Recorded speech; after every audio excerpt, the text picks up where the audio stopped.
اولڈھم کی سیاسی و سماجی شخصیت حاجی راجہ محمد اکرم کے بھائی اور ڈاکٹر نسیم اسلم شاہین کے والد محترم سابق ایڈمنسٹریٹر ضلع بھمبر حاجی محمد اسلم شاہین کی روح کو ایصال ثواب کے لیے المدینہ جامع مسجد اولڈھم میں قرآن خوانی اور دعائیہ تقریب کا انعقاد کیا گیا۔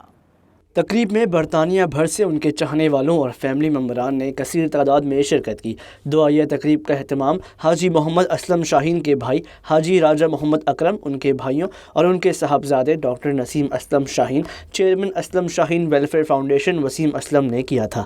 دعائیہ تقریب کا آغاز تلاوت کلام الہی اور نعت رسول مقبول سے کیا گیا۔ تقریب میں سید ریاض حسین شاہ، محمد سید بشیر سیالوی، مفتی محمد اعظم، مولانا عطا مصطفیٰ قادری، قاری محمد اسلم سیالوی، حفیظیہ نے حاجی محمد اسلم شاہین کی عوامی خدمات پر زبردست الفاظ میں خراج تحسین پیش کرتے ہوئے کہا کہ وہ اپنے پیچھے بڑی خوبصورت یادیں چھوڑ کر گئے ہیں۔ جو آدمی اس طرح کی یادیں چھوڑ جاتا ہے، اس کی بخشش، مغفرت اور اس کی نجات کے لیے بہت بڑا سامان ہے۔ اس موقع پر ڈاکٹر نسیم اسلم شاہین نے اپنے والد کا ذکر کرتے ہوئے کہا کہ میرے والد محترم نے دن رات لوگوں کی خدمت کرتے ہوئے عزت اور شہرت کی بلندیوں کو چھوا۔ انہوں نے نہ صرف اپنی زندگی میں بلکہ اس دنیا سے رخصت ہوئے تو لوگوں کا ایک سمندر ہمارے غم میں شریک ہوا، اور یہ سلسلہ ابھی تک چل رہا ہے۔ اس موقع پر ڈاکٹر نسیم اسلم شاہین نے اسلم شاہین ویلفیئر فاؤنڈیشن کے قیام کا اعلان بھی کیا۔